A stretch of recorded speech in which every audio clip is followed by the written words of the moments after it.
Hola, espero que se encuentren muy bien. Yo, Sofía Cáceres, junto a mi compañero Lucas Calderón, haremos la cápsula de síndrome mononucleósico. Espero que les guste mucho. Introducción. Entonces, ¿cómo se define el síndrome mononucleósico? Es la presencia de fiebre o hinofagia que puede ser con o sin éxodo faríngeo y adenopatías cervicales. Acuérdense de esa triada. Ahora, ¿qué microorganismos pueden producir este cuadro? La causa más frecuente por lejos es el virus Epstein-Barr, responsable aproximadamente de entre el 80 y 90% de los casos. La segunda causa es el citomegalovirus, corresponde al 5 al 7%. También tenemos que recordar la primoinfección por VIH, aunque es una causa poco frecuente, hoy tiene mucha más importancia. Y también puede ser causada por Toxoplasmosis gondii y virus herpes humanos tipo 6, aunque estos son raros. Virus Epstein-Barr. Primero algunas generalidades. Es el agente más común y característico. Algo importante es que los niños pequeños y los adultos mayores suele ser asintomático. La transmisión ocurre principalmente por secreciones orofaringeas, por eso se conoce como la enfermedad del beso. Sin embargo, también puede transmitirse por vía sexual y vía parenteral. Entonces, pasemos a la fisiopatología. Lo más importante que deben recordar es que el VEB infecta los linfocitos B. Entonces, ¿qué pasa? Primero el virus infecta estas células y las inmortaliza, es decir, las hace sobrevivir y proliferar durante mucho tiempo. Como consecuencia, los linfocitos B producen anticuerpos heterófilos. Después ocurre una intensa activación de linfocitos T, que son llamados los linfocitos atípicos que vemos en el hemograma. Finalmente, los linfocitos T CD8 reconocen y destruyen los linfocitos B infectados por el virus, lo que explica la gran mayoría de las manifestaciones clínicas. Entonces, pasemos a la clínica. Debemos recordar la triada clásica de la mononucleosis. Además, el cuadro típico del VEP suele comenzar con un pródromo caracterizado por compromiso del estado general prolongado, cefalea y fiebre. Al examinar la garganta encontramos amígdalas edematosas y con exudado, lo que ocurre aproximadamente en un 30%. También podemos encontrar hepatoesplenomegalia. Por eso algunos pacientes le pueden presentar dolor en el hipocondrio derecho. Otro hallazgo importante es el rash maculopapular, especialmente si el paciente se le administró aminopenicilina. Este exantema ojo no corresponde a una alergia verdadera al antibiótico. Entonces pasemos al diagnóstico. Este se basa en la sospecha clínica apoyada en un hemograma y el test de monospot. Si existe duda diagnóstica o el monospot es negativo, se puede solicitar una serología específica para el bebé. Finalmente, el tratamiento es principalmente de soporte. Se recomienda reposo relativo y evitar deportes de contacto o actividades intensas, especialmente si existe esplenomegalia debido al riesgo de ruptura esplénica. Para el manejo de los síntomas se utiliza paracetamol y AINES. Ojo, no se recomienda indicar antivirales ni corticoides, ya que no han demostrado beneficios. Exámenes. Lo primero que solemos solicitar es un hemograma. Hay que recordar que estos hallazgos son sugerentes del síndrome mononucleósico, por lo que no son exclusivos al PEP. En el hemograma es frecuente encontrar una linfocitosis, generalmente entre 12.000 y 18.000 leucocitos por microlitros. De hecho, si el recuento es menor de 4.000, el diagnóstico de mononucleosis prácticamente se descarta. Además, los linfocitos representan entre un 50 y un 70% del total de leucocitos. El hallazgo más característico es la presencia de linfocitos atípicos que deben ser mayores al 10% en el frotis de sangre periférica. Este es el examen de hemograma con mayor valor predictivo, porque al final corresponde a los linfocitos T activados que respondan contra los linfocitos B infectados por el virus. También es frecuente encontrar trombocitopenia, aproximadamente en el 50%, y elevación del ALT, que ocurre aproximadamente en el 75%. Bueno, el siguiente examen es el Monospot Test, que detecta la presencia de anticuerpos heterófilos y consiste en analizar el plasma del paciente enfrentando los antígenos de origen animal en muestra de sangre bovina. Si los anticuerpos heterófilos están presentes, se produce una aglutinación o hemólisis, lo que confirma su existencia y hace positivo al examen. Es un test específico para mononucleosis por Epstein-Barr. Finalmente tenemos la serología para el B. Lo que habitualmente se solicita es la detección del anticuerpo IgM contra el antígeno de la cápside viral. Este examen permite realizar un diagnóstico definitivo por infección aguda por virus Epstein-Barr. Sin embargo, como es un examen más lento y más costoso, generalmente se reserva para aquellos casos en que el monospot o en el hemograma sean inconclusos. Y si la serología para el BEP resulta negativa, debemos ampliar el estudio buscando otras causas del síndrome mononucleósico, como VIH en primo infección, citomegalovirus, etc. Complicaciones. Aunque la gran mayoría de los pacientes con mononucleosis por virus Epstein-Barr evoluciona favorablemente, existen algunas complicaciones. Por ejemplo, las hematológicas, que corresponden al 25-30%. De ellas está la anemia hemolítica, trombocitopenia, púrpura TTP y SIDA.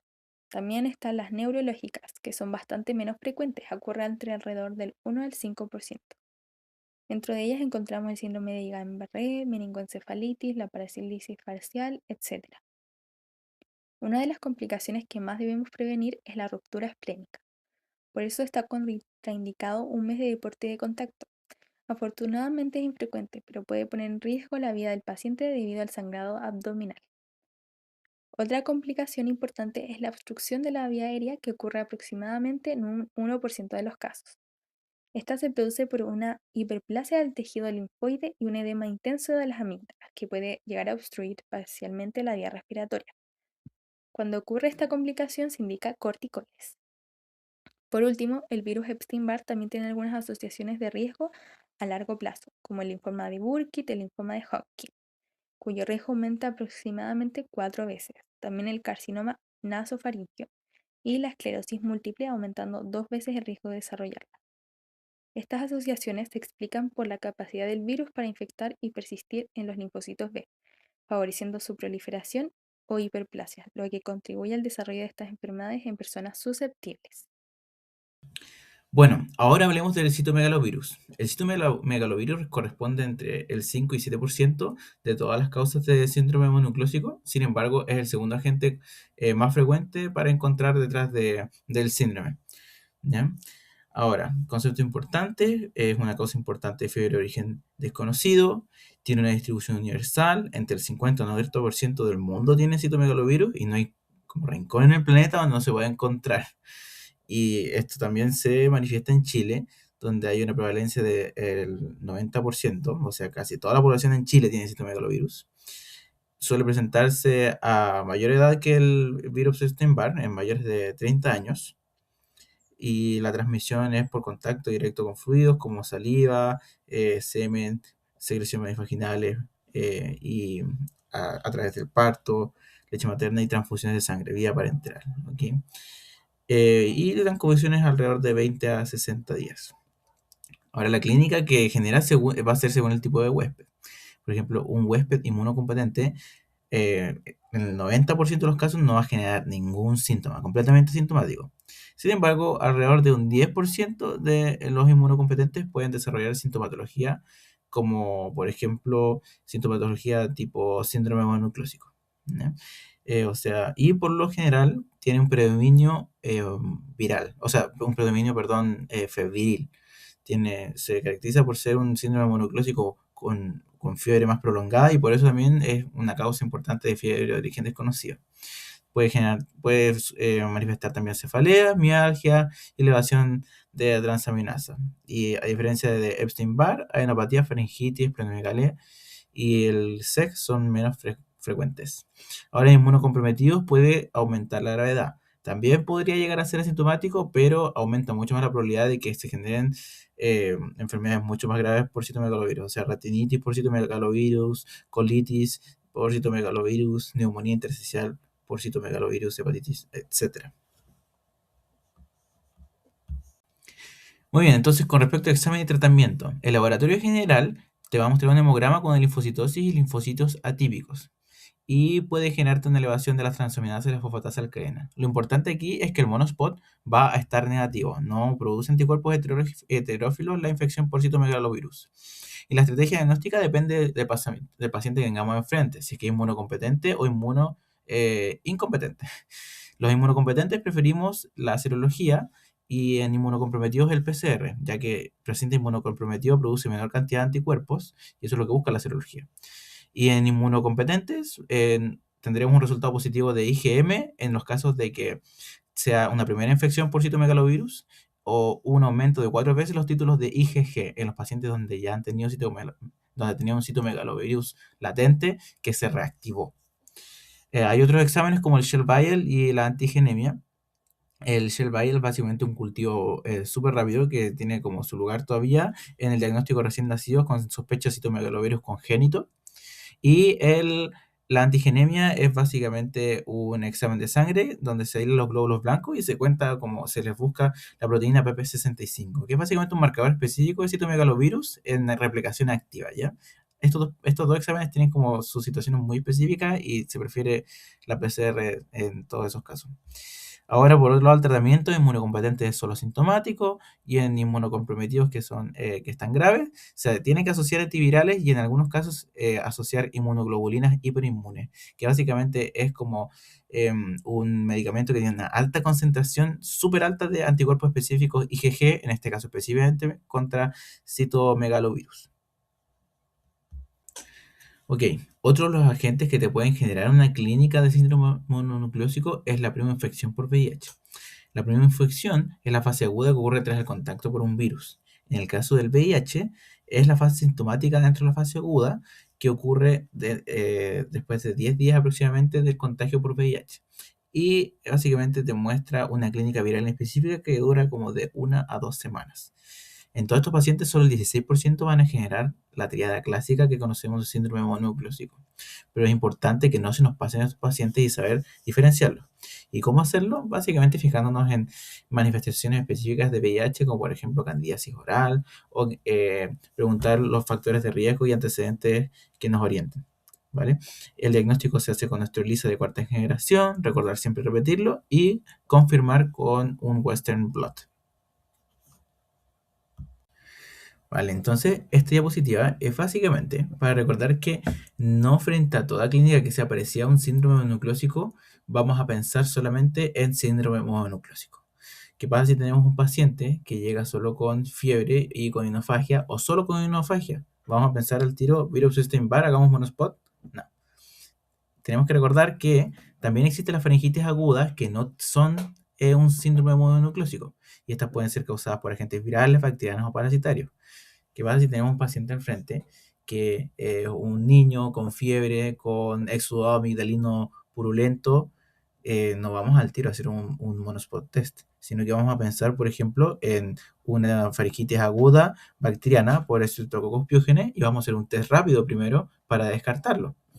O también puede ser un adenovirus, que es un virus que es el virus, el gran simulador, el adenovirus, porque básicamente genera una faringitis aguda muy parecida a la producida por Streptococcus pyogenes.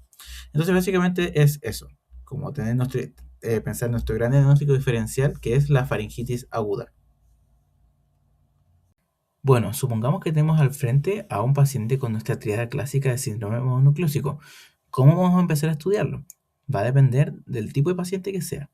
Supongamos que tenemos un paciente con factores de riesgo y con historia que puede sugerir por una infección por VIH, entonces vamos a iniciar con pruebas de VIH.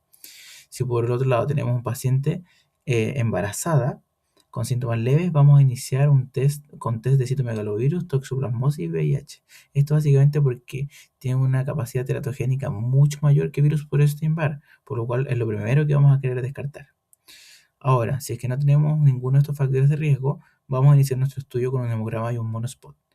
Si es que el monospot es positivo, vamos a hacer un diagnóstico al tiro, virus Epstein-Barr.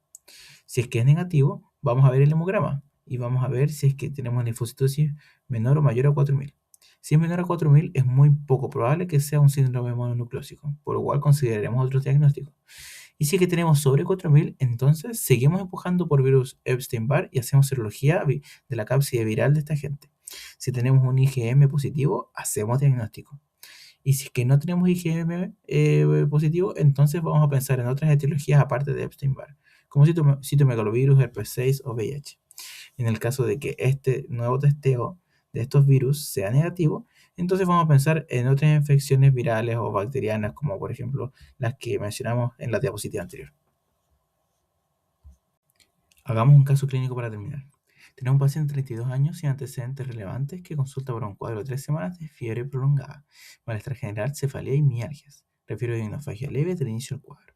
Al examen físico detectamos una fiebre de 38, una faringe eritematosa con microadenopatías cervicales, móviles, bilaterales y levemente dolorosas, sin exudado migralino. El abdomen lo palpamos blando y presible y se palpa una leve esplenomegalia y un poco de dolor en el hipocondrio derecho, sin ictericia. ¿Cuál es el diagnóstico clínico? ¿Qué exámenes solicitarías? Bueno, el diagnóstico clínico más probable frente a este paciente es un síndrome mononucleósico por infección por citomegalovirus. Citomegalovirus debido a que tenemos un predominio de fiebre, tenemos adenopatías pequeñas, microadenopatías y además tenemos un paciente mayor a 30 años. Por otro lado, ¿qué exámenes solicitamos? Un hemograma para ver el linfocitosis y los linfocitos atípicos propios del síndrome mononucleósico, pruebas hepáticas porque probablemente estarán elevadas las transaminasas, un monospot test para descartar virus Epstein-Barr, serología específica de citomegalovirus, ya que este es un paciente inmunocompetente, por lo cual pedimos serología para el diagnóstico, y un tamizaje de seguridad de lista de cuarta generación para VIH, debido a que es un paciente también sexualmente activo, solo para descartar. Bueno, esa ha sido toda la cápsula del síndrome mononucleósico. Esperamos les haya gustado. Muchas gracias.